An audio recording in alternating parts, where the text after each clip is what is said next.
یہ صورت خیر و برکت، صحت و شفا اور رزق کی کشادگی کے لیے بے حد مجرب مانی جاتی ہے۔ اہل دل اور بزرگان دین نے سورۃ کوثر کو خصوصاً بیماریوں کے علاج کے لیے بہت مؤثر پایا ہے۔ اگر کوئی شخص اسے نہار منہ باوضو حالت میں پڑھنے کو معمول بنا لے تو اللہ کے فضلوں سے شوگر، موٹاپا، کینسر اور دیگر خطرناک بیماریوں سے حفاظت نصیب ہوتی ہے۔ ساتھ ہی دل اور دماغ کو سکون، رزق میں برکت اور مشکلات سے نجات ملتی ہے۔ اس وظیفے کا طریقہ نہایت آسان ہے۔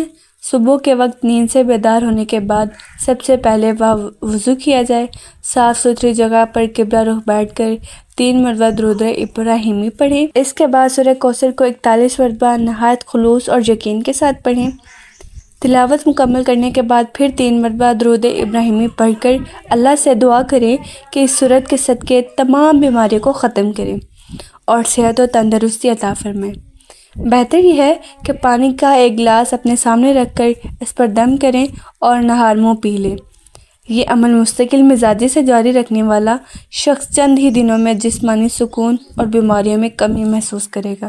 سورۃ کوثر چونکہ خیر کثیر کی علامت ہے، اس لیے اس کا پڑھنے والا اللہ کی خاص رحمت میں آ جاتا ہے۔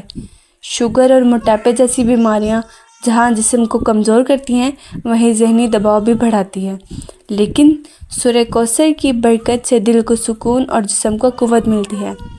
اسی طرح کینسر جیسی موذی بیماری بھی اللہ کے حکم سے ختم ہو سکتی ہے، کیونکہ قرآن مجید ہی اصل شفا ہے۔ اس سورت کے پڑھنے سے نہ صرف بیماریوں سے حفاظت ملتی ہے بلکہ انسان کے رزق اور زندگی میں بھی برکت آتی ہے۔ اہم بات یہ ہے کہ یہ وظیفہ روحانی علاج ہے، اس کے ساتھ دوائی اور ظاہری علاج کو ترک نہیں کرنا چاہیے۔ قرآن مجید کی تلاوت کا مقصد انسان کو اللہ کے قریب کرنا اور دل کو نورانی بنانا ہے۔ جب دل مضبوط ہو اور یقین کامل ہو تو جسم بھی صحت مند رہتا ہے۔ اسی لیے جو شخص سورۃ کوثر کو صبح سویرے اپنا معمول بنائے گا وہ انشاءاللہ ہر مرض سے محفوظ رہے گا، اور اگر بیماری ہے تو اللہ تعالیٰ شفا عطا فرمائے گا۔ وظیفہ کرنے کے روحانی، ذہنی اور دلی فوائد۔ وظیفہ کرنے کا سب سے بڑا فائدہ یہ ہے کہ انسان کا دل اللہ تعالیٰ کی طرف متوجہ ہوتا ہے۔ آج کے دور میں ہر انسان کسی نہ کسی پریشانی، دکھ، بیماری یا ذہنی دباؤ کا شکار ہے۔ بعض لوگوں کو رزق کی تنگی ہوتی ہے، بعض کو گھریلو مسائل، نوکریاں، کاروبار کی فکر ستاتی ہے، کچھ لوگوں کو ذہنی بے چینی، ڈپریشن یا خوف کا سامنا ہوتا ہے۔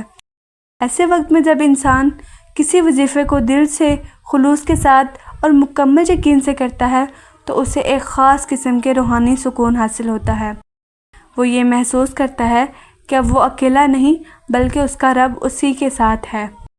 یہی یقین انسان کے دل کو اطمینان دیتا ہے۔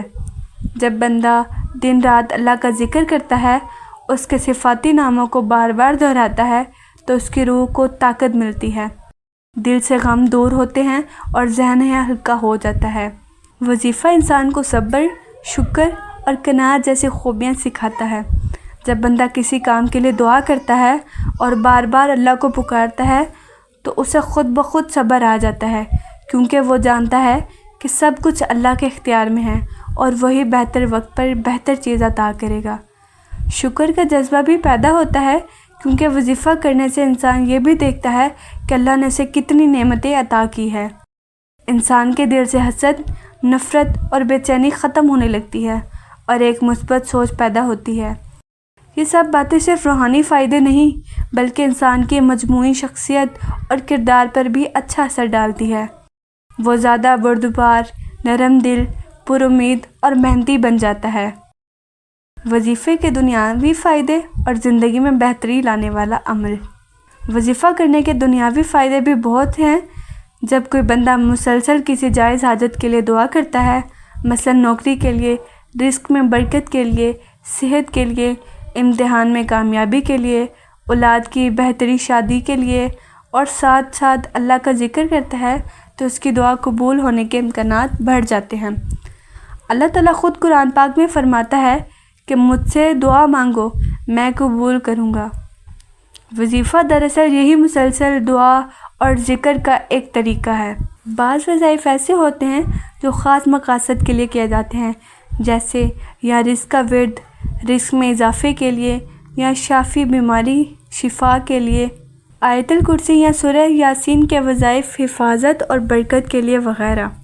ان سب وظائف کا مقصد انسان کو اللہ کے قریب کرنا اور اس پر توکل پیدا کرنا ہوتا ہے۔ جب کوئی بندہ روزانہ پابندی سے کوئی وظیفہ کرتا ہے تو اس کی عادت میں نظم و ضبط آ جاتا ہے، وہ وقت کی قدر کرتا ہے، بے مقصد کاموں سے بچتا ہے اور نیکی کے راستے پر چلنے کی کوشش کرتا ہے۔ وظائف کرنے والا بندہ خود بخود گناہوں سے بچنے لگتا ہے کیونکہ اس کا دل اللہ کی یاد میں مشغول ہوتا ہے۔ وہ جھوٹ، دھوکہ، حسد اور غیبت جیسے گناہوں سے پرہیز کرتا ہے کیونکہ اس کی نیت یہ ہوتی ہے کہ اللہ تعالیٰ اس کی دعاؤں کو قبول کرے۔ اس کا مطلب یہ ہے کہ وظیفہ صرف زبان سے الفاظ دہرانے کا عمل نہیں، بلکہ یہ انسان کو بہتر اخلاق، اچھے کردار اور مثبت رویے کی طرف بھی لے جاتا ہے۔ وظیفہ انسان کی پریشانی کو کم کرنے میں بہت مؤثر ہوتا ہے۔ بعض اوقات ہم لوگوں سے مدد مانگتے ہیں، در در کی ٹھوکریں کھاتے ہیں، لیکن جب ہم اللہ سے مانگتے ہیں تو وہ بغیر شرط اور بغیر مفاد کے عطا کرتا ہے۔ یہی وجہ ہے کہ جو لوگ وظائف کو اپنی زندگی کا حصہ بنا لیتے ہیں وہ چھوٹی بڑی پریشانیوں سے گھبراتے نہیں، بلکہ صبر اور دعا کے ذریعے ان کا سامنا کرتے ہیں۔ ان کے دل میں اللہ پر یقین اور بھروسہ پیدا ہو جاتا ہے، جو کہ ایک مومن کی سب سے بڑی طاقت ہوتی ہے۔ وظیفہ کرنا صرف ایک عبادت یا رسم نہیں، بلکہ یہ انسان کی زندگی میں ایک مثبت تبدیلی لاتا ہے۔ یہ عمل ہمیں اللہ سے جوڑتا ہے، ہماری روح کو سکون دیتا ہے، ہمارے دل کو مضبوط بناتا ہے اور ہمیں زندگی کی مشکلات کا سامنا کرنے کے قابل بناتا ہے۔ جو لوگ اخلاص، یقین اور پابندی کے ساتھ وظائف کرتے ہیں وہ دنیا اور آخرت دونوں میں فائدہ پاتے ہیں۔ اس لیے ہمیں بھی چاہیے کہ ہم روزانہ کچھ وقت نکال کے ذکر اللہ اور وظائف کے لیے نکالیں۔ اسی لیے ہمیں بھی چاہیے کہ ہم روزانہ کچھ وقت اللہ کے ذکر اور وظائف کے لیے نکالیں تاکہ ہماری زندگی بہتر ہو، ہمارا رشتہ اپنے خالق کے ساتھ مضبوط سے مضبوط تر ہوتا جائے۔